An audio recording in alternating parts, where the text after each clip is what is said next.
On est en ligne. Salut Yes. Nicolas, Ça va Rémi? ça va et toi? Bon, bah écoute, on est un petit peu en avance, mais comme ça, on aura un bonus pour ceux qui sont là. Bon, excellent. Est-ce qu'on nous voit? Alors, on te voit en haut à gauche. Je sais pas si le direct, il y a un décalage si tu veux, mais on te voit en haut à gauche dans l'écran. Ok, super. Donc, on a même déjà trois personnes, ça monte en ligne. Donc, bah, écoute, Rémi, pour chauffer un peu l'audience, on va tout de suite te poser la question qui m'est posée 50 fois par jour. Donc, Alors, toi qui est notre expert sur faire le bon choix en vélo, puis on va échanger ensemble, bien sûr. Toi, ouais. quel conseil tu donnes pour bien choisir son cadre, sa taille de cadre de vélo? Est-ce que c'est si important que ça?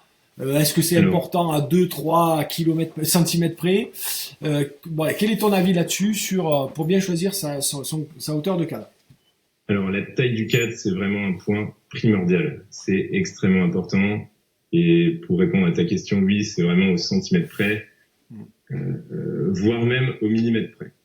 Ah, Bon, il y a deux éléments à prendre en compte. Donc, premièrement, il y a la morphologie de l'individu. Donc, ça passe par plusieurs points, notamment la taille évidemment, mais également la longueur des bras, l'entrejambe, la largeur des épaules, mhm. etc. Donc c'est un ensemble de facteurs qui vont te permettre de pouvoir choisir les éléments séparés du vélo. Mais alors malheureusement, ça ne se limite pas qu'à ça, parce qu'il y a également les goûts des cyclistes. Mhm. Un cyclotouriste, par exemple, va pas du tout être placé comme un coursier. Donc tout de suite, on pense notamment à la hauteur du poste de pilotage, mais pas que. Par exemple, un cyclotouriste va préférer avoir un vélo avec un empattement plus long, Mhm. donc c'est-à-dire avec une roue avant, avec comment dire une longueur entre la roue avant et la roue arrière qui va être plus longue. Ça, Et par tu peux contre, nous montrer peut-être l'empattement avec. Je vois que tu as un beau vélo derrière. ouais. Alors par contre aussi, je n'arrive pas à voir le live, donc je sais pas si tu peux me confirmer qu'on me voit bien. Ouais, ouais, je te confirme qu'on te voit. Alors Ouais. concrètement, si vous me voyez bien, c'est la longueur qui va d'ici à là. Alors, on voit bien sur la fourche avant, mais sur la fourche arrière, on le prend où? Alors, au niveau du triangle arrière, ça va de l'axe de la roue arrière L'axe de la à roue l'axe de arrière. la roue avant. Ok, Donc, ça c'est c'est extrêmement important. l'empattement. Ça, c'est l'empattement. Plus l'empattement est long, plus c'est confort pour un cyclosportif. Alors, oui, pourquoi? Parce que plus l'empattement sera long, plus le vélo sera stable. Et Mhm. à contrario, plus l'empattement sera court, moins le vélo sera stable, mais par contre, plus le vélo sera nerveux. Ok. Donc, ça va vraiment dépendre du caractère du cycliste. Bon, là, on s'éloigne un peu, on en arrive sur le Ouais. comportement.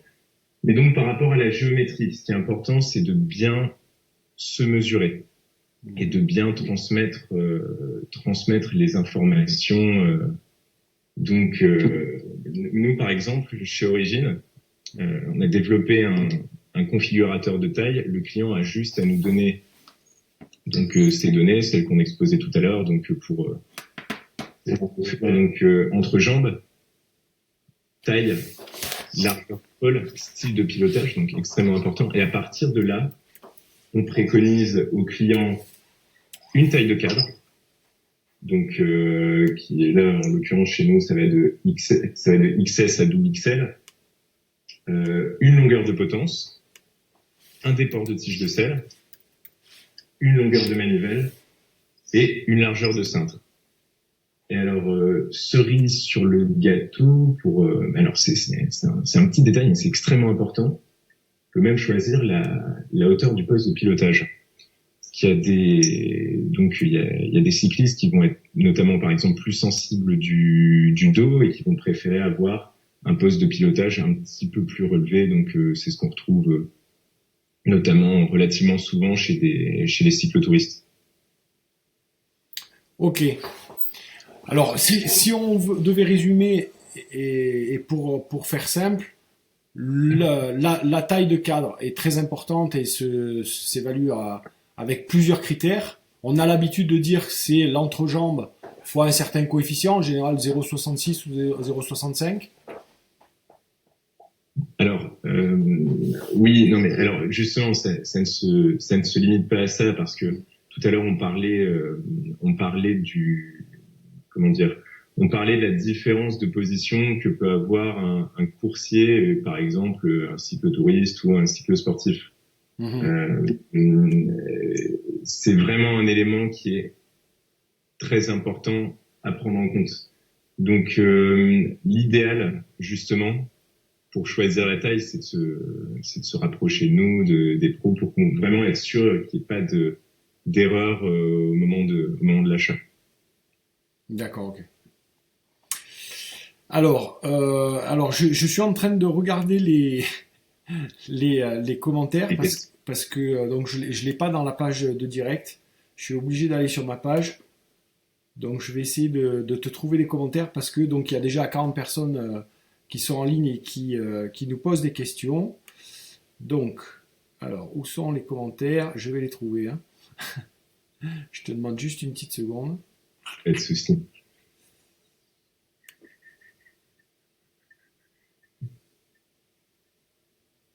Je te demande juste une petite seconde. Pas de souci. Là, je suis vraiment en direct live. Alors, publication. On s'en fout. Alors, où sont les commentaires? 12 commentaires. Ok. Je vais y arriver. Alors, je vais y arriver. Pendant que tu recherches. Vas-y. Si tu peux faire un complément. Voilà, pour en revenir aux tailles, il y a également le type de parcours qui va pouvoir influencer le choix des tailles sur un vélo. Notamment pour les gens qui aiment beaucoup faire du plat sur un vélo généralement habituel pour une pratique polyvalente. On conseille de travailler avec une tige de selle avec un recul de 25 mm. Ce qu'on préconisera pas du tout pour une pratique où il va y avoir beaucoup de plats, notamment pour les triathlètes, où là on va préférer avoir une position de pédalage plutôt en avant, avec notamment une tige de selle droite. Donc là en l'occurrence le modèle qui est exposé ici c'est une tige de selle avec un recul de 25, et dans ce cas-là quand on utilise une tige de selle droite, évidemment, il faut récupérer le déport qui est normalement donné par la tige de selle sur la longueur de potence. Il faut l'ajouter à la longueur de potence que vous auriez mise donc avec une tige de selle classique. Donc en l'occurrence, il faut mettre une potence un petit peu plus longue. Ok, ça y est, j'ai trouvé les commentaires. Super. Alors, il y a des questions déjà un peu bien pointues. Donc, on retrouve sur quelle est choisir la taille de son cadre. Est-ce que tu peux nous donner un conseil pour qu'on vérifie de manière plus simple que de voir automatiquement passer par origine? Ça, c'est Marc qui nous dit ça. Non. L'idéal, justement, après, il y a la méthode du coefficient. Ouais. Mais donc, l'idéal, très clairement, c'est de voir par rapport, effectivement, aux critères les plus importants. Donc, la taille et l'entrejambe. Et donc, à partir de là, en utilisant, par exemple, le coefficient de 0,66, voilà, c'est un très bon indicateur pour dégrossir et trouver la taille qui te correspondra.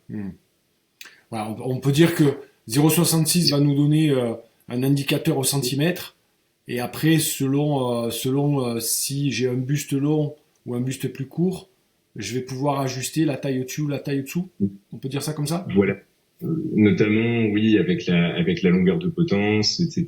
Puis après, tu pourras ajuster avec ta sortie de selle, etc. Super. Alors, une question directement pour toi. Où trouve-t-on les conseils et les conseillers Origine? Ah, super. Écoute, c'est extrêmement simple. Deux possibilités. Soit via la hotline par téléphone, donc au 05 57 50 50 50, Ok. ou alors pour les nordistes ou ceux qui ont envie de se déplacer, donc directement au site de production. Donc à l'usine Origine, on a la possibilité d'accueillir directement les clients, alors sur rendez-vous, pour pouvoir réaliser ce genre d'études. Super. Alors merci les amis pour vos likes. Alors n'hésitez pas à chaque fois que la réponse vous correspond. Rémi, si tu peux répéter au moins le numéro de téléphone. Et moi je vais mettre dans les commentaires le numéro de téléphone de Origine. Et puis on remettra le site aussi. Alors le numéro de téléphone, donc c'est le 05 57 50 50 50. Et sinon, alors sinon voilà, vous pouvez également nous contacter par email via l'adresse mail contact@origine-site.com, tout simplement. Génial. Bon, eh bien écoutez les amis, n'hésitez pas à poser vos questions sur comment bien choisir son vélo. Donc j'ai Baptiste qui pose: que pense Rémi du haut banc arrière du Xelius SL? Alors malheureusement, là je vais pas pouvoir te répondre parce que c'est un modèle que je connais mal, le Xelius. Ah. Donc ouais, là désolé, je peux pas arriver là-dessus. Bon. Alors j'attends. Sinon, alors, juste pour revenir encore une fois par rapport aux tailles, j'invite les gens à essayer le configurateur de taille. Ouais, il est vraiment super. Voilà, qui va directement leur préconiser, pour ceux qui ont peur de se tromper avec la formule de calcul. Donc, tout simplement, ils doivent rentrer leur taille, leur entrejambe, etc. Et donc, ça va leur proposer un panel de pièces pour pouvoir réaliser leur vélo. Ok, super. Alors, j'ai une question de Florian qui me dit: je suis cyclosportif, je fais quelques courses en FSGT. D'accord. Qu'est-ce que tu me conseilles entre le carbone et l'aluminium? Je traduis un peu, mais voilà. Alors bon, ça c'est vraiment la grosse question. Ça c'est vraiment une excellente question. Alors, ce qu'il faut savoir, c'est que le carbone et l'alu sont deux matériaux qui ont des propriétés totalement différentes. Le carbone, c'est un matériau. Alors attention, je vais rentrer dans les termes un peu barbares, mais donc le carbone, c'est un matériau qui est dit anisotrope, alors que l'alu, lui, au contraire, est isotrope. Donc je m'explique. Vas-y, ouais. En fait, c'est-à-dire que le carbone, qui est anisotrope, va avoir une réaction différente selon l'endroit où la contrainte va être placée, alors que l'aluminium, pas.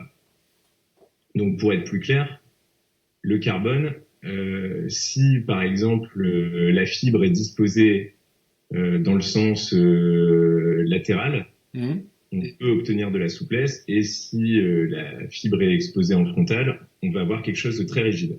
Alors que sur de l'alu, c'est pas du tout modulable. Donc, par rapport au coût de production d'un cadre carbone, donc c'est beaucoup plus élevé. Parce que c'est fait dans des moules monocoques, alors que l'alu, c'est plus simplement des tubes qui sont travaillés et soudés entre eux. Donc, la grosse différence qu'il y aura entre un cadre alu et un cadre carbone, c'est que le cadre alu va être excellent pour avoir quelque chose de performant, parce que l'alu, ça a la vocation d'être relativement rigide. Et puis en plus, du coup, ça offre la possibilité de faire un produit léger à prix accessible. Mais par contre, les limites de l'alu, ça va être que le confort est plus difficile à travailler pour nos cadreurs. Alors que aujourd'hui, sur un bon cadre carbone, on peut avoir, entre guillemets, passez-moi l'expression, on peut avoir le beurre et l'argent du beurre. Ouais. C'est-à-dire que, par exemple, je vais prendre le cadre qui est derrière nous. Il n'y a pas du tout le même type de fibre qui est utilisé aux endroits soumis à forte contrainte. Donc, je pense notamment à la douille, au thé de la fourche, dans la boîte. un petit peu dans le wishbone, donc à ces endroits stratégiques, on vient mettre de la fibre qui est extrêmement rigide. Et par contre, sur les points où on a besoin de plus de souplesse, on va mettre une fibre un petit peu plus tolérante pour qu'il y ait de la déformation, pour qu'il y ait de la filtration. Donc ça, c'est intéressant pour le confort. Ouais. Donc pour répondre concrètement, donc c'était à Florian. Ça va surtout dépendre de ton budget, parce que un vélo avant tout c'est un ensemble, et donc il faudra pas faire d'impasse en tant que coursier, il faudra pas faire d'impasse sur tes roues. Un bon vélo, c'est un bon cadre et des bonnes roues. Ouais. Donc mieux vaut, par exemple, un bon cadre alu avec des bonnes roues, plutôt que même à la limite un bon cadre carbone avec des roues vraiment entrée de gamme, où là, donc on aura plus de poids sur les masses en rotation, et là où le vélo sera de ce fait-là plus difficile à emmener. Voilà. Donc, par contre, par rapport à ce que tu dis, souvent on a des gens qui commencent le vélo, ou des cyclosportifs qui veulent pas mettre un budget trop élevé, qui vont prendre du cadre alu. Comme c'est quand même un cadre a priori qui est quand même plus exigeant, l'aluminium. Non mais totalement. Voilà. Totalement. Sauf à prendre des roues effectivement très confortables. Mais bon, tant qu'à faire, il vaut mieux prendre un petit carbone bien confortable qu'un aluminium. Après, c'est une question de budget, bien évidemment. C'est exactement ça, Nicolas. C'est-à-dire que, ouais, voilà, si, en l'occurrence, si le cycliste a la possibilité de prendre donc les bonnes roues et le cadre carbone, c'est le top. Mais on peut arriver avec un alu à faire un très bon vélo, et on peut même réussir à avoir du confort. Dans ce cas-là, il faut juste faire un bon choix stratégique sur les roues, et puis sur des petits détails tels que la monte des pneus. Alors, il y a un petit élément, les gens n'y pensent pas assez, mais la tige de selle, ça joue énormément. Sur le confort. Voilà. Sur un cadre alu, il suffit de mettre une tige de selle en carbone avec en fibre unidirectionnelle, par exemple, et ça permet d'offrir un petit peu de dissipation des vibrations, donc qui pourraient être causées par une route en mauvais état ou autre. Ok, bon, mais on va revenir sur ces éléments-là. J'imagine qu'il va y avoir des questions sur les roues et puis sur la tige de selle. Au niveau, dernière différence qu'on peut noter majeure entre l'alu et le carbone, est-ce qu'on peut dire au niveau de la durée de vie, l'alu va avoir tendance un petit peu à bouger au bout d'un certain temps, le carbone, lui, ça bouge quasiment pas. Alors c'est exactement ça. Un alu va vieillir. Donc à long terme, un alu qui aura beaucoup de kilomètres va entre guillemets se ramollir. Après, bon, je vais mettre à l'aise toutes les personnes qui sont en réflexion d'acheter un alu. Il faut vraiment mettre beaucoup de bornes au vélo, il faut vraiment qu'il ait de l'âge. Et alors, voilà, l'autre intérêt du carbone, c'est que le vieillissement ne va pas se sentir, ou alors presque pas. Donc ça, c'est un gros plus. Alors après, pour ceux qui se posent la question de solidité entre un cadre alu et un cadre carbone, comme je le disais tout à l'heure, les cadres alu et les cadres carbone ont des propriétés vraiment totalement différentes. Un cadre carbone va être beaucoup plus résistant aux contraintes. Par exemple, si vous passez dans un nid de poule, un cadre carbone peut résister à des contraintes énormes. Là où un cadre alu castré, le cadre carbone va résister. Mais par contre, le cadre carbone va moins aimer les impacts directs. Donc, c'est-à-dire que si par malchance, voilà, si vous chutez dans un peloton et que le vélo tombe sur le coin d'un trottoir, le cadre alu, vous risquez au pire un POC, donc un enfoncement de l'alu, alors que malheureusement sur le carbone, là, on risque la casse. Oui, c'est vrai que le carbone est beaucoup plus solide, mais si ça casse, ça casse. Quoi. Voilà. Exactement. Bon, J'en profite pour dire un salut aux derniers arrivants. Hein. Vous êtes maintenant plus de 50. Donc il y a Pascal, Alain, Marc, Hamid, Sébastien. Sébastien qui pose plusieurs questions, c'est super. Donc je vais te poser deux questions. La première de Fabien. Quelle est l'importance d'un centre course ou plat?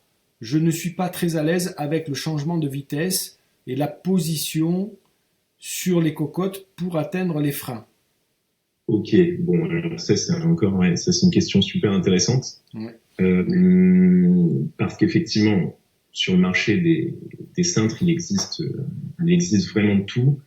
Ce qui serait intéressant, c'est que tu nous précises ta pratique pour qu'on puisse te conseiller un cintre, mais alors pour dégrossir un petit peu ce qui se fait.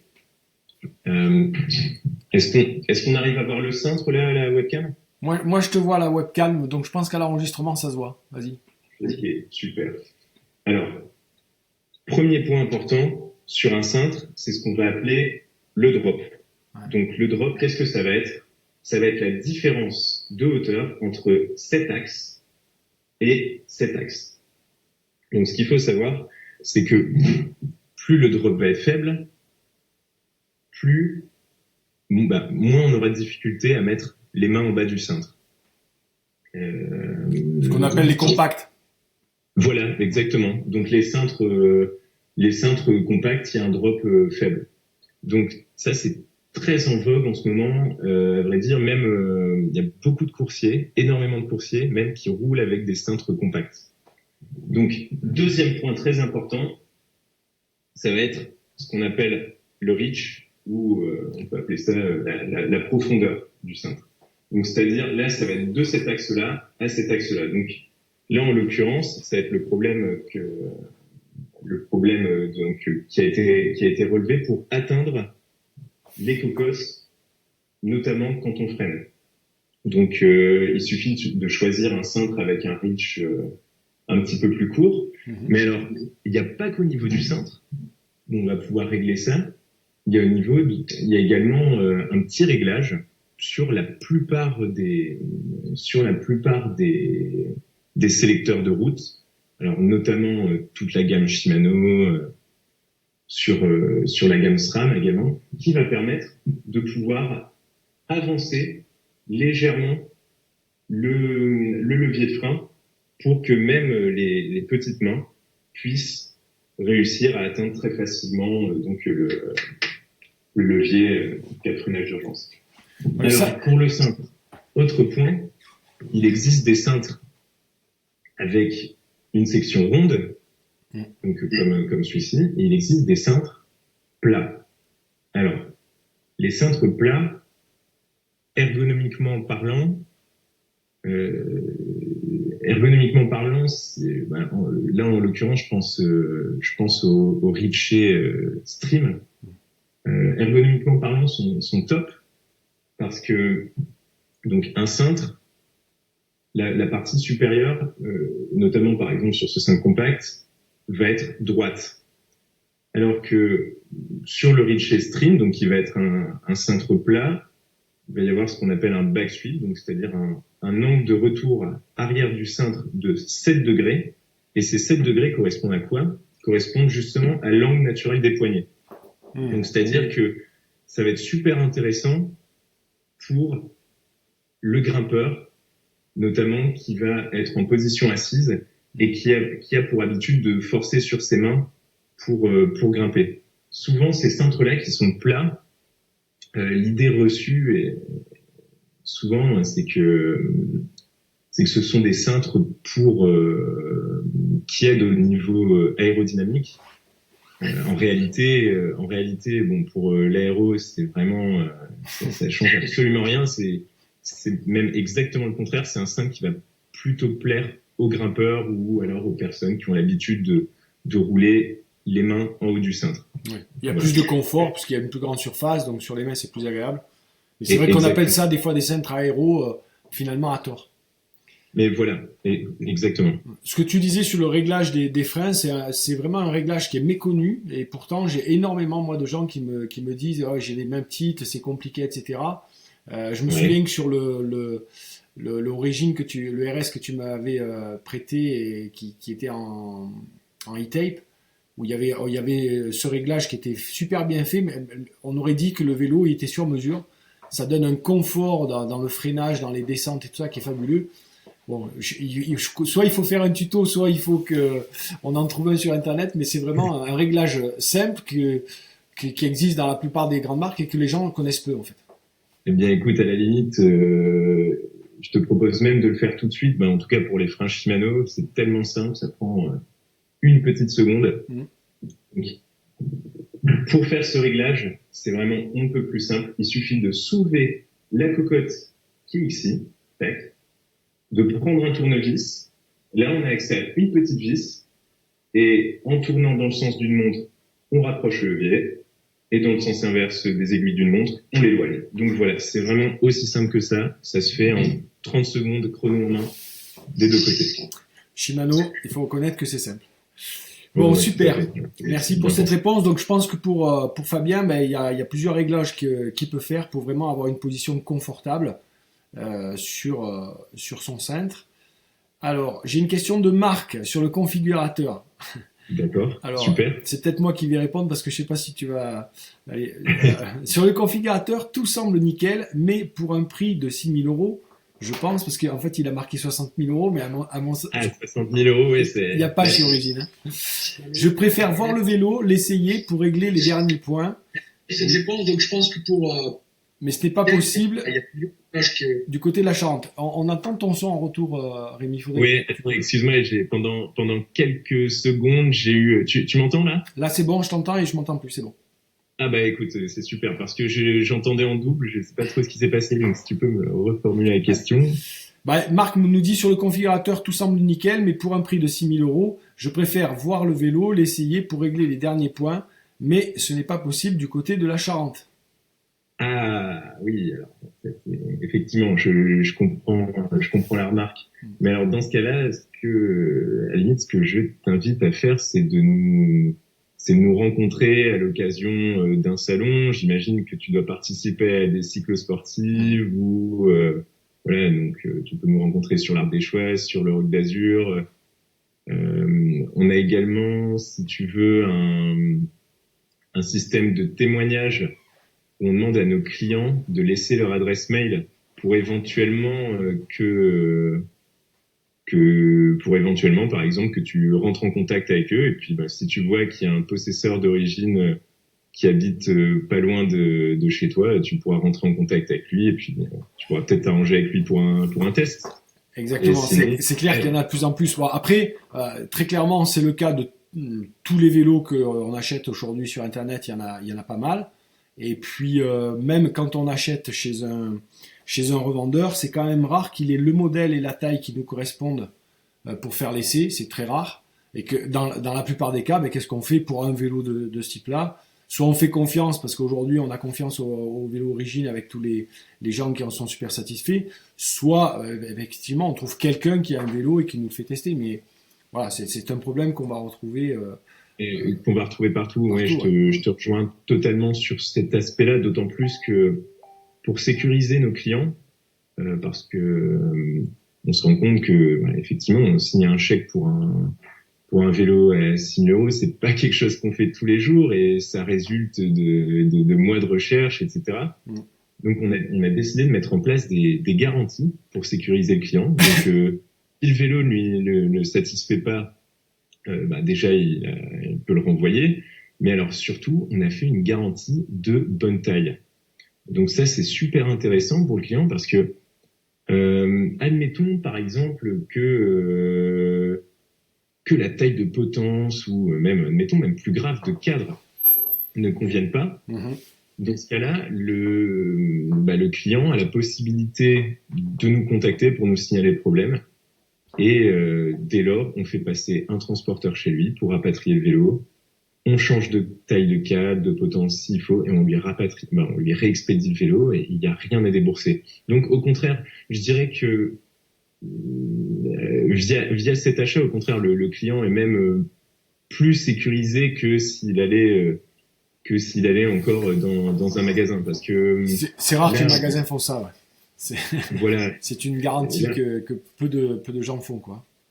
ouais, et puis d'autant plus que la plupart de nos concurrents vendent des vélos qui sont issus d'un catalogue. Mm. Donc c'est des vélos sur lesquels tu n'as pas la main, comment dire, tu n'as pas la main, tu n'as pas la possibilité de choisir les braquets, de choisir la taille de potence, la largeur de cintre, etc.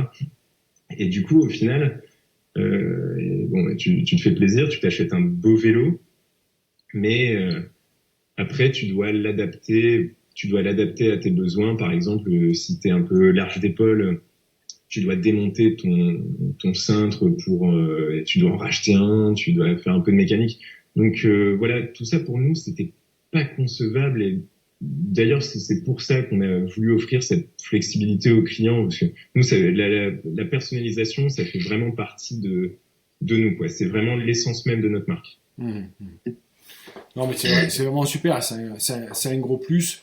Moi, je vous invite, si vous avez une étude posturale ou quoi que ce soit, vous pouvez directement l'envoyer et comme ça, votre vélo, vous êtes sûr qu'il est au top, quoi. Ouais, tout à fait, exactement. Allez, alors je salue encore les derniers arrivants comme Gaël, Laurent, Fabien, Marc, Vince, Jean-Pierre et Camille. Et je vais regrouper deux, trois questions qui tournent autour du même sujet sur quelles sont les bonnes roues, Nico. Fais-nous un comparatif impartial. Et on me demande les roues artisanales, au montage artisanal, qu'en pensez-vous? Alors, Donne ton avis, après je donnerai le mien. ok, bah ça marche, on fait comme ça. Bon, alors pour les roues, ce qu'il faut savoir, c'est qu'il n'y a pas de bonne ou de mauvaise réponse. Ça va vraiment dépendre du terrain avant tout où vous roulez. Il y a des roues qui vont être excellentes pour la grimpe. Il y a des roues qui vont être excellentes pour le plat. Il y a des roues qui vont être plutôt typées polyvalentes. Donc, ce qui serait bien, c'est que tu nous donnes le type de parcours que tu souhaites faire, et dès lors, à la limite, on pourra te diriger vers un modèle. Alors, on va commencer par, je te propose, Nico, par les roues pour grimper. Ouais, allez, ok. C'est super facile. Donc, en l'occurrence, les roues de grimpe, inévitablement, ça va être des roues à profil bas. Donc, à la limite, ce que j'entends par profil bas, ça va être une hauteur de 24 mm. Donc, c'est ce qu'on retrouve notamment sur la gamme Xerium, sur les Dura-Ace Bass, etc., etc. On va dire la roue classique telle qu'on la connaît. Voilà, hein, voilà, exactement. Il n'y a pas d'auteur, il n'y a pas de profilé. Voilà, c'est la roue classique. Voilà, c'est ça. Alors, pourquoi tout de suite on parle de hauteur? C'est extrêmement simple. Les roues, ce sont des masses en rotation. Et donc, c'est-à-dire que plus la roue sera basse, moins il y aura d'effet d'inertie. Et en montagne, l'inertie, ça coûte. Ah bah ouais, ça je confirme. Voilà, exactement. Donc, plus on réduira les poids sur les masses en rotation, plus on aura une roue vive et facile à relancer surtout. Donc voilà, là parce que en montagne on est sur des vitesses basses et donc c'est une roue qui est relancée constamment. Donc là tout de suite je vais penser à Mavic qui alors moi c'est un modèle que j'adore, super rapport qualité-prix. C'est la Mavic Xerium Elite tubeless qui vient de sortir. Ça fait une roue à prix public 600 €, qui est vraiment bien, qui a toutes les technologies de ses grandes sœurs, donc cercle usiné. Donc ça marche vraiment bien et ça reste accessible. Après, pour les plus gros budgets, très très bonne roue de grimpe, c'est ce qui est justement sur le vélo qui est derrière moi. Ça va être la R6 SLR. Je les ai essayés, il faut reconnaître que c'est de la bombe. Ouais, ça c'est incroyable. En même temps, là, ils ont réussi à baisser, alors là, je te parle de mémoire, mais ils ont réussi à baisser le poids de la paire de roues à 1,275 kg, la paire. Donc, on est approximativement à une centaine de grammes de différence avec une Zip 202 boyau. Alors là, c'est absolument incroyable parce que d'un côté, on a une jante alu à pneu et de l'autre côté, on a une jante carbone à boyau. Donc, voilà, là, par exemple, ça, c'est très bien. Chez Campagnolo, il y a d'excellentes roues également. Bon, pareil, hein, on est plutôt dans le même niveau de prix que la R6 SLR, mais je pense à la Chamal. Ouais. Le gros intérêt chez Campagnolo, outre le prix, ça va être notamment la qualité de roulement. Sur le niveau de roue Chamal, tu as directement accès à des roulements céramiques. Donc c'est extrêmement fluide, c'est fiable.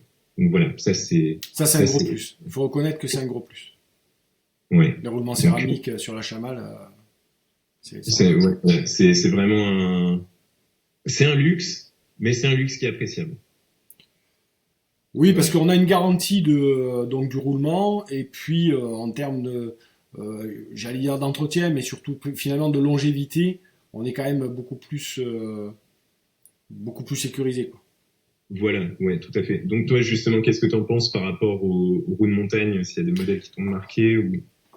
Alors moi, si tu veux, la même chose que toi. Après, aujourd'hui, mon positionnement, c'est que je trouve que les grandes marques, comme Corima, que tu as oublié, mais qui fait aussi d'excellentes roues, hein, Corima, Mavic, etc. Alors, jusqu'à récemment, avec la dernière Mavic qu'ils ont sorti à 600 €, je trouve qu'il y avait une enchère, l'escalade au prix, qui n'était pas justifiée pour moi. Ouais. Et que, par rapport à la question qui était posée, je trouve qu'aujourd'hui, il y a de très bons petits artisans qui font d'excellentes roues, mais vraiment super bonnes, des super montages, même des montages très fins où les mecs, t'as des passionnés qui vont en fonction de ton profil, de ton gabarit, de la façon dont tu roules, etc., vont vraiment faire des choses excellentes pour des prix 2 ou 3 fois moins chers des fois que les grandes marques. Et oui, exactement. Et justement, là, je vais rebondir sur ce que tu dis. Oui, tout à fait. Voilà, l'intérêt, c'est que effectivement, on va moins payer les grandes marques. Et là, moi, tout de suite, je pense à un nordiste, un ancien coursier qui fabrique ses propres roues. C'est Adrien Gontier avec la marque Rare. Je sais pas si tu as déjà eu l'occasion d'essayer. Oui, tout à fait. Donc voilà, ouais. C'est un des. Alors. Après, c'est le problème des petits artisans, c'est que tu sais, on les connaît sous le manteau, dans le quartier du machin, mais bon, Rare quand même, il est connu. Moi, il y a Macadam qui font des super roues. Oui, tout à fait. Là, je suis en test avec un petit artisan du côté de Toulouse. Je suis désolé, j'ai oublié son nom, mais moi, je pense que ça vaut le coup d'aller voir, d'aller chercher. Et puis peut-être sur la meilleure cyclo, j'essaierai de faire une espèce de truc, mais là c'est plus difficile d'aller voir les gars, de leur dire écoute, je teste tes roues puis je t'ai mis en avant, parce que souvent ce sont très bons artisans, mais le sens commercial ils l'ont pas trop. Mais par contre voilà, ils font des super roues pour des prix vraiment accessibles. Moi en ce moment j'essaye des roues aluminium, donc qui présentent quand même un avantage, c'est que même s'il pleut, allô? Allô. Des roues, tu m'entends? Ouais. Des roues aluminium qui s'il pleut, t'as moins de problèmes que sur le carbone. Elles sont quasiment aussi légères, je crois qu'elles sont à 1,180 kg, donc elles battent les Mavic, d'accord? La paire de roues. Et le prix est à moins de 600 €. Et des roues vraiment, mais d'une fluidité, d'une relance exceptionnelle, même sur le plat, ça roule impeccable. Hyper légèreté dans la descente, en montée, je veux dire, t'as l'impression vraiment de relancer en danseuse, ça se relance presque tout seul. Bien sûr, à vélo identique, toujours avec le vélo origine, donc c'est vrai qu'il est sympa à relancer aussi celui-là. Dans les descentes, elles sont d'une précision fantastique. Voilà, moi je pense qu'aujourd'hui, c'est intéressant que les petits artisans, j'ai l'impression qu'elles font réfléchir les grandes marques qui, je vois de plus en plus, sortent des roues accessibles et performante. Voilà. Ah oui, tout à fait, entièrement d'accord. Et justement, alors je pense qu'on peut rebondir là-dessus en passant par rapport aux roues polyvalentes, parce que toi, la paire de roues que tu es en train de tester, donc c'est quelle hauteur? C'est des 30 mm. C'est des 30 mm, ouais, donc profil plutôt typé polyvalent. Ouais, ouais. Et c'est à pneu ou à boyau? À pneu. À pneu, À pneu. d'accord. Ben, de plus en plus, je sais pas ce que tu en penses, mais les pneus ont rattrapé les boyaux en termes de rendement. Et même dans certains cas, des fois, les auraient dépassés. Alors oui, effectivement, ouais, ça c'est à condition de vraiment d'utiliser des pneus hyper qualitatifs, alors, notamment via des pneus avec flanc tissu. Là, je pense au Ouais, Vittoria Open Corsa Graphene, tout à fait. où là, on a vraiment un confort incroyable et le rendement, on a l'impression que c'est un boyau. Alors sinon, une petite astuce pour les coursiers qui nous écoutent. Une astuce à ne pas utiliser par contre avec des roues carbone en montagne.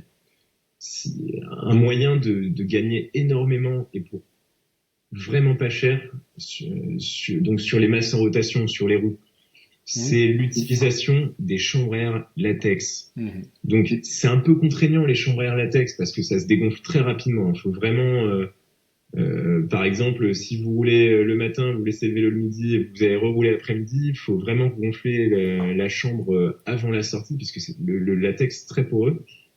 Mais par contre, ce qui est intéressant, c'est que si cette chambre latex, vous la montez au talc, vous allez avoir un gain de confort génial. En termes de rendement, vous allez gagner quelques grammes, mais quelques grammes bien placés, voilà, vraiment sur l'extérieur de la roue, juste sous le pneu.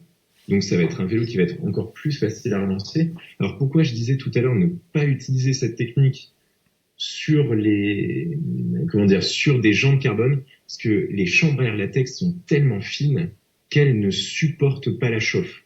Donc surtout, ne jamais utiliser cette technique en montagne sur des jantes carbone, parce que là on risque l'éclatement de la chambre à air avec une chauffe un petit peu intense. Tout à fait.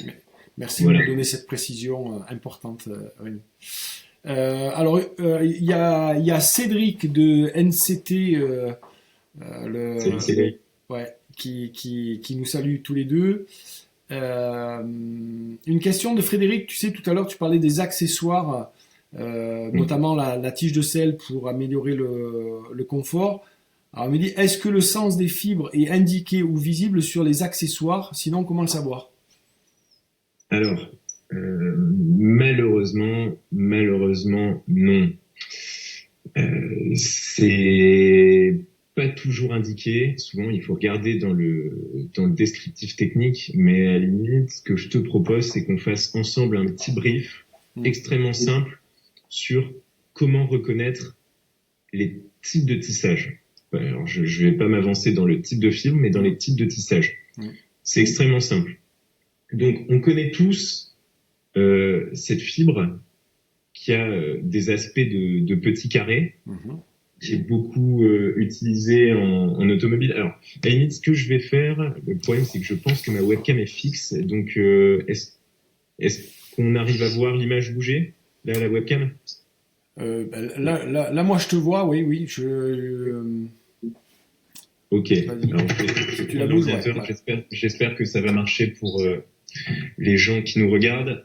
Et donc là, en l'occurrence, la fibre qu'on a là, qui est composée de petits carrés, c'est ce qu'on appelle un tissage 3K. Alors, pourquoi 3K? En fait, c'est extrêmement simple. C'est tout simplement pour désigner 3000. K, c'est pour 1000. Donc, une fibre tissage 3K, c'est tout simplement un tissage de 3000 filaments de fibre de carbone avec 3000 filaments de fibre de carbone. Donc c'est pour ça qu'on a l'aspect de petits carrés. Alors bien souvent, la fibre 3K, elle sert plutôt à faire des pièces rigides. Nous, par exemple, sur les cadres origines, les renforts dont je parlais tout à l'heure à l'intérieur du cadre, donc c'est une qualité un peu spéciale qui s'appelle M40 M50 de chez Toray. Donc qui est un fabricant de fibres japonais. Alors désolé, je me suis un peu perdu dans les explications, mais voilà, donc c'est une fibre qui vraiment va servir de renfort. Donc là, la fibre 3K M40 M50, en l'occurrence, c'est de la fibre 3K. Alors, les fibres qui vont plus apporter de confort, notamment, je pense à la tige de sel, ça va être de la fibre unidirectionnelle. Donc la fibre unidirectionnelle, ce n'est pas un tissage. La fibre est juste disposée dans un sens. Donc là, c'est extrêmement simple. Alors évidemment, si le cadre ou la potence ou le cintre n'est pas peint, on peut le voir parce que la fibre est visuellement ne forme pas de petits carrés. Donc tout à l'heure, je parlais de la fibre tissage 3K. Il existe tout un tas d'autres tissages. Je pense à des plus gros carrés, donc du 12K. Donc si vous m'avez bien compris, c'est des entrecroisements de 12 000 filaments de fibre de carbone par un autre tissage de 12 000 filaments de fibre de carbone. Et ça peut même aller jusqu'à 22K. Je pense à notre Axum RS2 qui est en fibre Textrem, et la fibre Textrem, c'est un tissage 22K. Donc je sais pas si j'ai été suffisamment clair, c'est un petit peu compliqué comme ça à l'oral sans pouvoir montrer le produit en même temps, mais du coup si je dois revenir sur un point, n'hésitez pas à mettre un petit commentaire pour que j'essaye de vous en parler plus précisément. C'est bon, je pense que tu nous as mis mal à la tête pour la soirée, mais c'est bon. Allez, une autre question. Votre avis sur les cadres chinois? Alors là, les gars, je vais me fâcher tout rouge parce que j'ai fait 2 vidéos sur le blog. D'accord? Alors moi, je vous le redis en 2 mots. J'ai testé les cadres chinois. Le seul avantage que j'y vois, c'est qu'encore une fois, ils ont fait réfléchir les grandes marques sur le fait que peut-être qu'il y avait un écart entre un cadre qui sortait à 500 balles et un qui sortait à 3500 balles, mais qui était une copie. Mais ceci dit, aujourd'hui, toutes les expériences que j'ai vues autour de moi, c'est des cadres qui ont une fabrication plutôt approximative avec des grands risques de fissures, de cassures, etc. Alors, moi, je joue pas ma vie sur il y a 9 chances sur 10 que ça passe. Je joue pas ma vie là-dessus. Et après, il y a une question d'éthique personnelle. Il y a des constructeurs qui font de la recherche et du développement, qui investissent vraiment, qui font pas des dépenses mirobolantes dans la publicité et pour payer leurs actionnaires. Par exemple, Origine, mais il y en a d'autres, d'accord. Donc qui ont des prix, des vélos, des cadres très performants. Encore une fois, c'est pas parce que t'es là Rémi, mais voilà, moi j'ai testé le tarmac pendant 1 an, j'ai testé le RS. Pour moi, il y a match sur tous les domaines, quoi. C'est-à-dire que vraiment, ils sont équivalents, sauf qu'il y en a un qui a un prix tout à fait raisonnable parce qu'on a des gens qui, je pense, font bien leur travail en recherche-développement, mais qui ne cherchent pas à faire des marges de folie, mais qui sponsorisent pas 3 équipes professionnelles non plus, hein, c'est la vérité. Mais bon, voilà. Et du coup, voilà, on a des cadres très performants à des prix finalement pas si loin que les Chinois, mais avec une sécurité, une garantie qui n'a rien à voir. Oui, voilà. Écoute, déjà au nom de toute l'équipe d'Origine, je te remercie. Ça fait plaisir d'entendre. Mais oui, alors il y a plusieurs facteurs qui peuvent fluctuer sur le prix d'un cadre. Donc évidemment, il y a la pub. Voilà, les marques qui sponsorisent 2 équipes qui roulent sur le tour. Et effectivement, au final, qui va le payer, c'est le consommateur final. Parce que inévitablement, ça va se répercuter sur le prix du vélo. Mais alors, pour en revenir sur les cadres, la différence entre un cadre, une copie qu'on va pouvoir trouver sur AliExpress et un oui. Parce que malheureusement, trop souvent, les gens se réfèrent à l'esthétique du cadre. C'est vrai qu'on peut trouver des pâles copies qui vont avoir exactement la même forme. Mais ce qu'il faut bien savoir, c'est que un cadre carbone, c'est une pièce qui est extrêmement, extrêmement technique.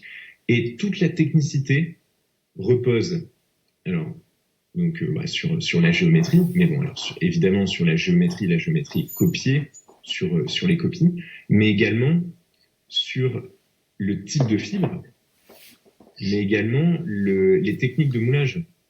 Et alors ça, c'est extrêmement important parce que c'est ça qui va faire le caractère d'un cadre. Je pense notamment, je sais pas si tu as déjà entendu parler de cette technologie, Nico, c'est le moulage EPS. Le moulage EPS,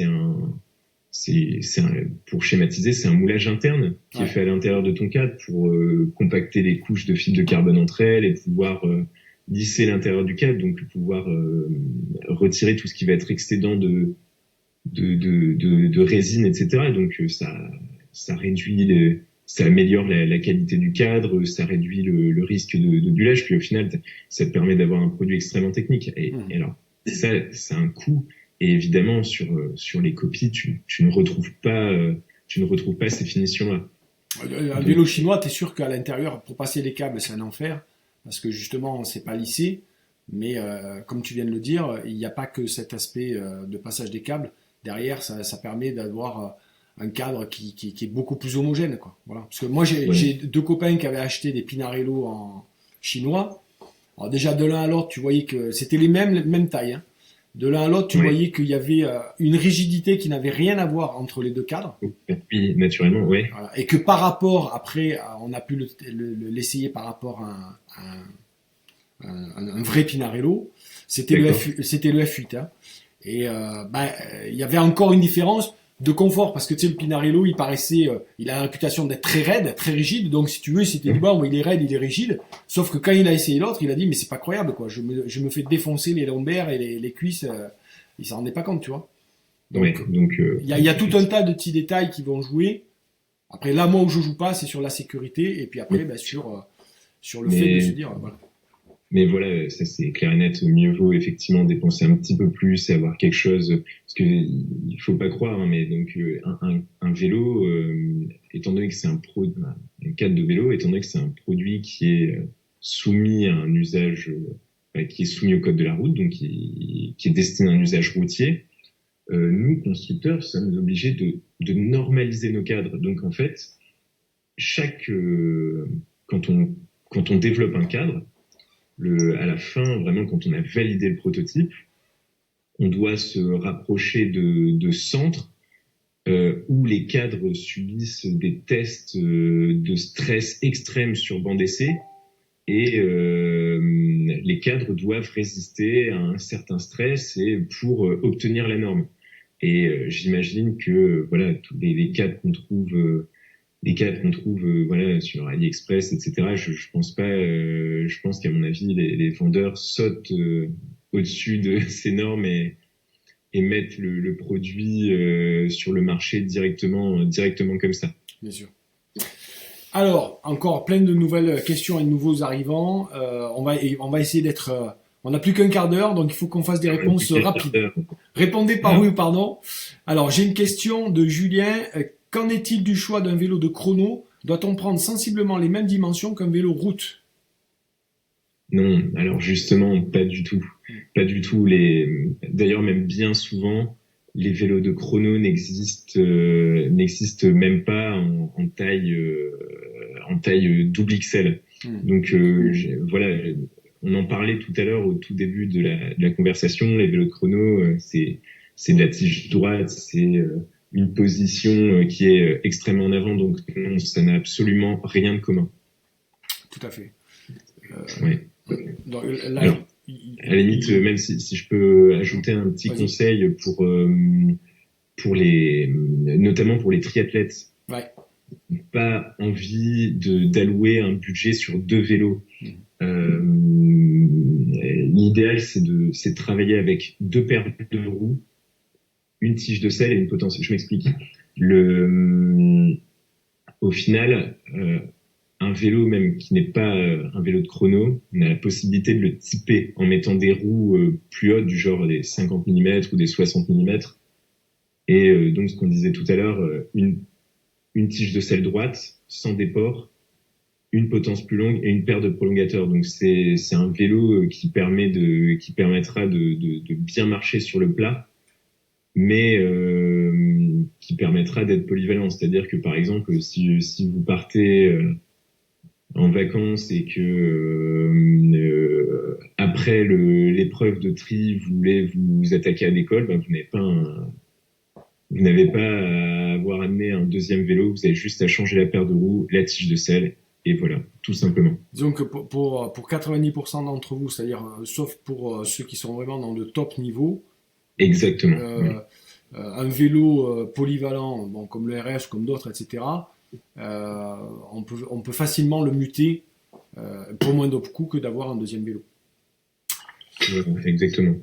Alors, j'ai Sébastien qui dit bonjour Rémi, bonjour Nico, j'ai acheté un RS et j'ai eu de la chance de pouvoir l'essayer à l'usine, vraiment un vélo au top. Sébastien. Christophe qui dit salut, j'ai acheté un cadre Axiom RS et j'ai été super bien conseillé par téléphone sur la taille à adopter et je suis super satisfait de mon vélo. Je conseille vivement Origine. Bon. Merci beaucoup, ça fait plaisir. Je te l'ai dit en direct. Mika, mon ami qui a eu un accident il n'y a pas longtemps, qui me dit « Moi, je suis typé grimpeur. Mon chéri, tu peux préciser ta question parce que là, je ne comprends pas ce que tu veux dire, à part ce que j'ai compris, mais par rapport à quoi tu nous dis ça ?» Alors, Yannick, qui peut-être nous pose une question sur les roues, il nous dit « Chez DT Suisse, la RR21 Discut. » Dicut, ouais. Dicut, ouais, tu connais ? Alors non, malheureusement, je ne connais pas très bien parce qu'on ne travaille pas avec eux. Mais DT Suisse, c'est réputé, un excellent fabricant de roues et pareil, au même titre qu'une roue dont on parlait tout à l'heure, l'Axirium Elite, voilà, chez DT Suisse, il y a également des roues comme celle-ci à environ 500-600 euros prix public où on peut avoir une réelle prestation de qualité. Yes. Tiens, une question. Attends, 2-3 questions sur d'autres. Alors, attends. Alors, Sébastien qui dit pourquoi ne pas essayer une marque 100% française comme Astérion, qui me paraît être à l'image d'Origine aujourd'hui. Je pense que c'est une marque de roue. Hein. Oui, tout à fait. Donc Astérion, ouais. qui fait exactement comme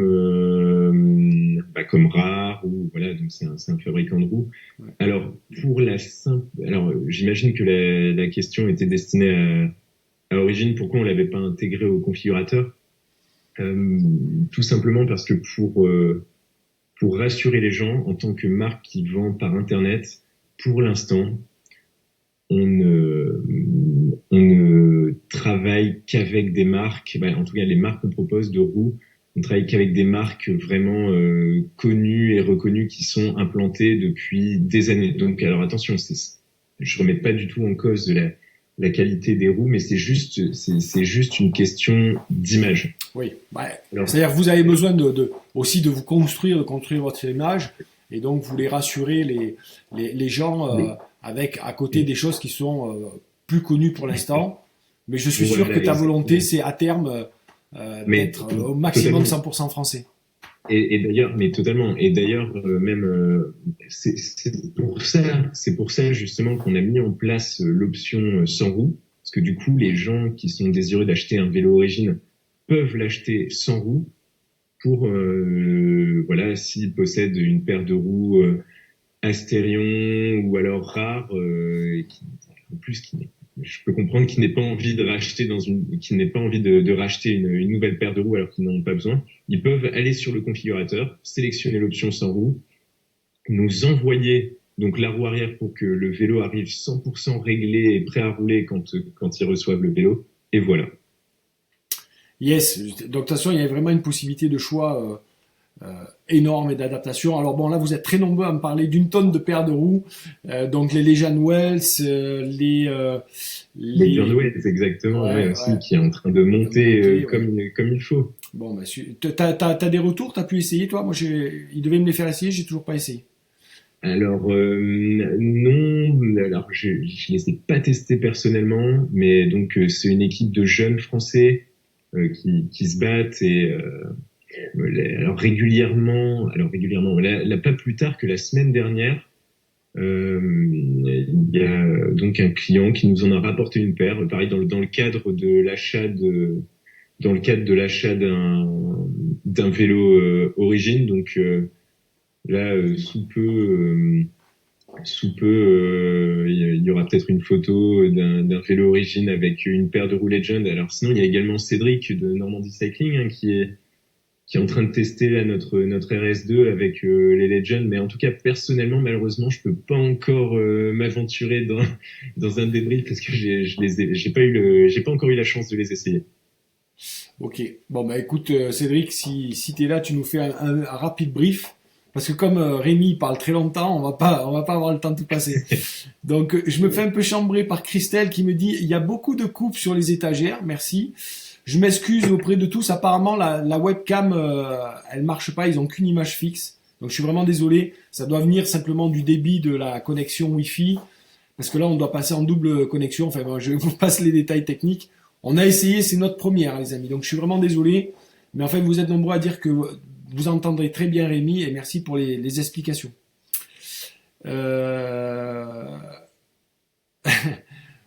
Il y a Benjamin qui te chambre un peu comme je te l'ai, j'ai envie de te chambrer. C'est à quand un vélo Origine de contre-la-montre? Bon, Alors, c'est prévu, c'est prévu. Donc, à tous les deux, je vous dis patience. Malheureusement, j'ai pas encore de date à vous communiquer, mais je pense que ça sera pour, je pense que ça sera pour fin 2018. Voilà, sans vouloir trop m'aventurer, mais voilà, c'est dans nos plans. donc tu vas me les faire tester avant. Ah bah, écoute, ce sera avec grand plaisir. Sébastien qui me dit merci pour vos réponses. Perso, je fais 100% confiance à Origine. Vous êtes la seule marque à faire ça, le top 2018. Je passe commande. Bon, bah écoute, Voilà. voilà. Écoute, on est flattés là, c'est super. Alors Norman Cycling, il a énormément de fans aussi qui disent énorme Normandie Cycling, pardon. Live de bonne qualité en tout cas, ben, merci quand même. Pas grave, vous êtes au top. À quand un VTT? Voilà. Ah, alors pareil, le VTT. Bon, alors pour info, le VTT, ça fait plus d'un an et demi qu'on travaille dessus. Ce qu'il faut savoir, c'est que la genèse d'un cadre, c'est un travail qui est extrêmement long et fastidieux.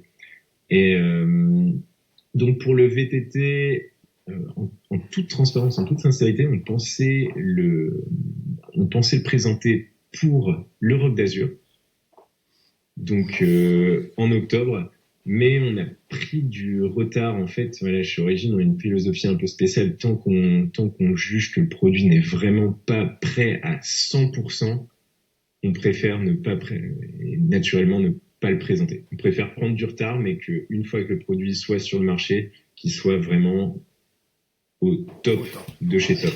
Mais donc pour le VTT, pour mettre l'eau à la bouche à certains, on va se lancer, donc là c'est sur 2018, je garantis les dates. Ça arrivera à la fin du premier trimestre.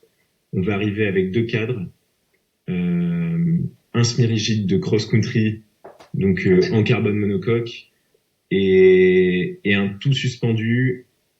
Et alors sur le tout suspendu, je vais un peu rester flou pour pour laisser un peu de suspense. Donc voilà, il faudra patienter. Mais donc 2 très beaux produits à venir. Bon, je pense que vous devriez avoir un test sur la meilleure cyclosportive. Je ne veux pas m'avancer, mais Tu vas te mettre au VTT aussi, du coup, de cela. Super. L'hiver, tu sais, on en fait un petit peu. Si tu veux l'avis d'un vieux routier, je te le donnerai. Eh ben, écoute, avec grand plaisir. Avec grand plaisir. Bon, on arrive vers les dernières questions, les amis. On coupe à 8 heures. Vous savez, c'est EDF, ils nous coupent l'électricité à 8 heures, donc c'est comme ça. Une question de Seb encore, mais un autre, qui me dit, que pensez-vous des roues belges Sonic? Moi, je ne plus qu'avec ça. Qualité-prix top et super service. Pour le Ventoux, vous conseillez des roues plates? 3 questions en une, mais moi personnellement, je les connais pas ces roues, mais c'est un peu ce qu'on a dit, hein. Enfin, je les connais. Bien évidemment, je les connais, mais je les ai pas pratiqués. Euh, s'il y a un super service, moi je trouve que c'est ce qu'on a dit pour ta marque, Rémi, mais la plus grande qualité qu'on peut avoir et garantie de qualité, c'est le service qu'il y a. Donc au moment où on achète un produit, que ce soit des roues, un cadre ou quoi que ce soit, on voit que les gens ils sont attentionnés. D'abord, ils vous posent des questions sur qui vous êtes, votre façon de pratiquer, etc., etc. Et puis après, vous voyez que sitôt qu'il y a un problème, les mecs ils se mettent en quatre parce que c'est des passionnés pour vous servir et leur seule obsession c'est que vous vous régaliez à partager votre passion. Ça, je pense que c'est un gage de qualité à 100%. Donc si Sonic font ça, c'est super. Donc voilà, on sait que Origine vous faites ça, mais en tout cas c'est ce genre de professionnel vers lequel il faut aller. Toi, tu connais les Sonic Bien, écoute, alors je connais le nom, mais pareil, donc on a déjà dû en monter sur nos vélos pour nos clients, ça a déjà dû passer dans l'usine, mais malheureusement, pareil, je peux pas donner d'avis personnel parce que je n'en ai pas testé, tout simplement. Donc, Ok. Michael qui me dit par rapport donc aux commentaires sur la c'était lui il parlait des roues. Donc vous êtes très branchés roues ce soir, les amis. Donc on a vu on a vu ça. Je pensais qu'il allait y avoir des questions un peu sur les périphériques et puis sur les braquets. Mais écoute, alors attends, j'ai encore un Benjamin qui me parle du RS2. ouais. Est-il vraiment exclusif compète pour le commun des mortels? Ah, bah là, je vais te laisser répondre parce que t'auras de meilleurs mots que moi pour parler, je pense.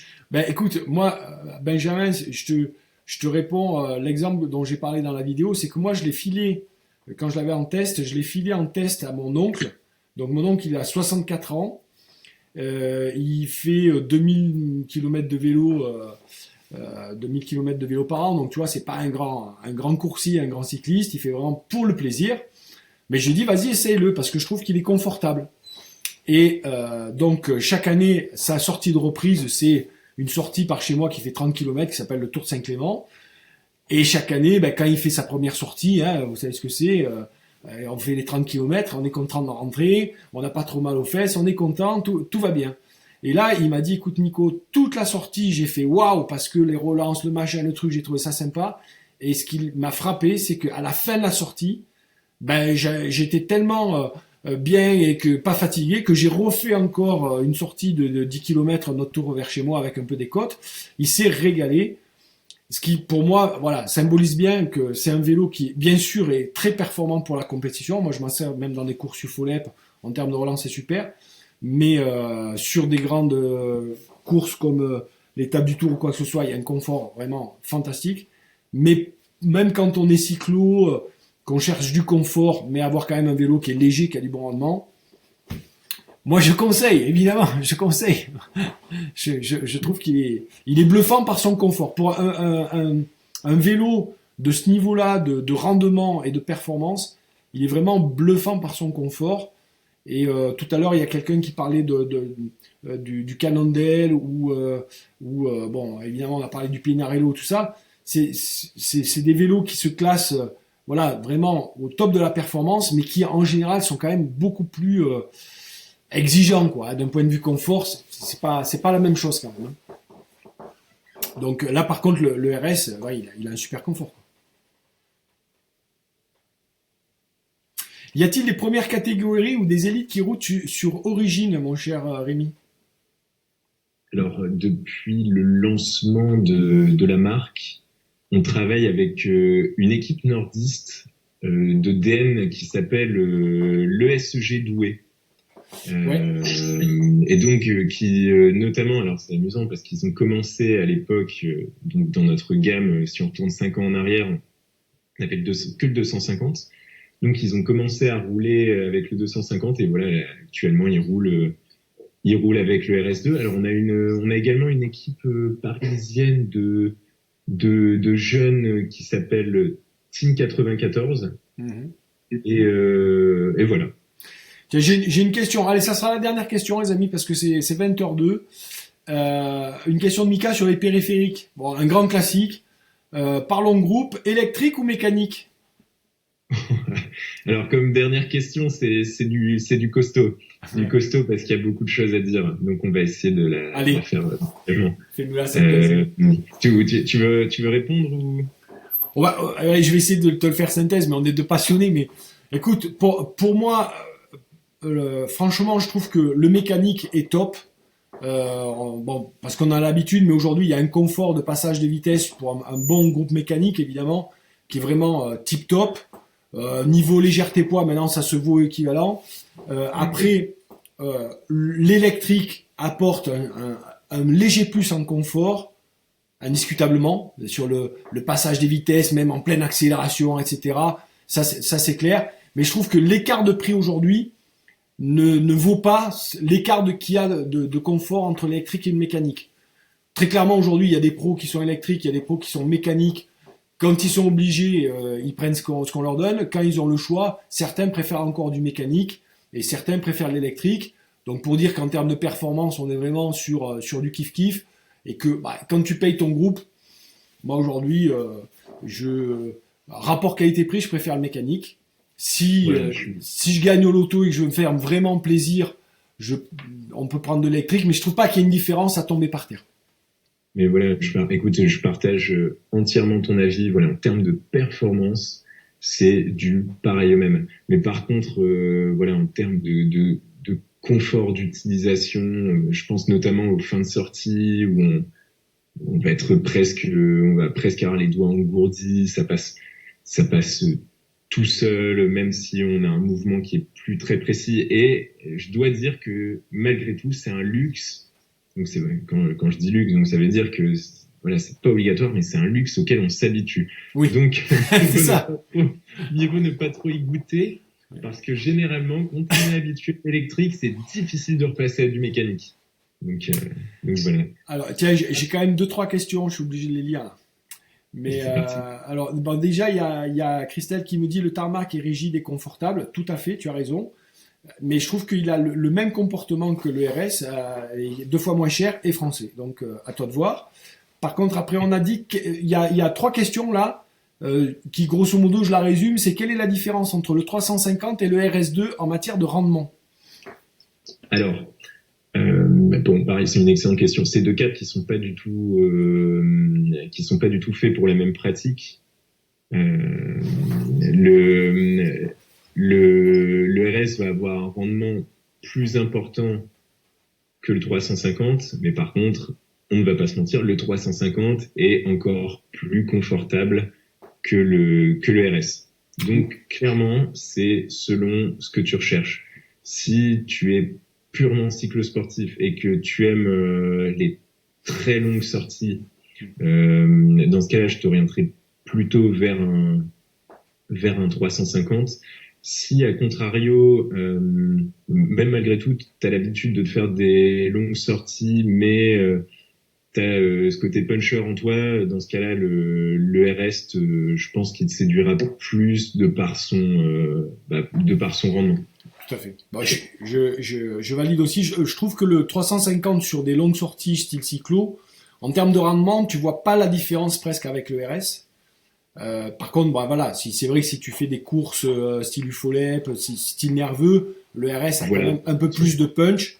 Et après, en termes de confort, je dirais les deux se valent parce que bon voilà, moi j'ai fait l'étape du Tour et je fais il y a pas longtemps j'ai fait 3 jours à 150 km par jour avec le RS, je veux dire un confort incroyable. Hein. Voilà. Ça, c'est vraiment super. Il y a Fabien qui me dit, c'est con, j'ai acheté un Between il y a 1 mois. Ben ouais, j'aurais su. Et oui, Fabien, quand même. Fabien, sinon, au pire, si tu l'as acheté via le site internet, il y a un délai de rétractation de 30 jours. Non, mais je plaisante, bien sûr. Bon, les amis, vous savez quoi? Et là, il y a encore plein de questions sur les capteurs de puissance qui arrivent, sur les groupes SRAM, etc. On se refera un autre coaching live avec Rémi s'il peut, ou sinon on prendra un autre spécialiste. En tout cas, merci beaucoup pour vos énormes questions. On a été jusqu'à 368 personnes au total sur le live. Là, on est encore à 62. Donc je vous remercie beaucoup. Écoutez, partagez et continuez à vous abonner sur La Meilleure Cyclosportive, sur la chaîne Facebook et sur la chaîne YouTube. Et puis allez visiter le site origine.fr. C'est .fr, hein, je dis pas de bêtises. C'est .com. C'est .com, pardon. Origine.com. Bon. Vous allez voir des super vélos. Bon, encore une fois, c'est parce que Rémi était Origine, vous avez posé des questions, on en parle. On n'est pas là pour vous dire qu'il n'y a qu'une seule marque, il y a d'autres marques qui sont très bien. On vous a donné des éléments pour mieux savoir acheter votre vélo, les choses qui sont importantes pour savoir régler la taille, etc. Et donc, je vous dis à très bientôt les amis pour un prochain coaching live jeudi prochain à 19h. Je vous embrasse. Ciao!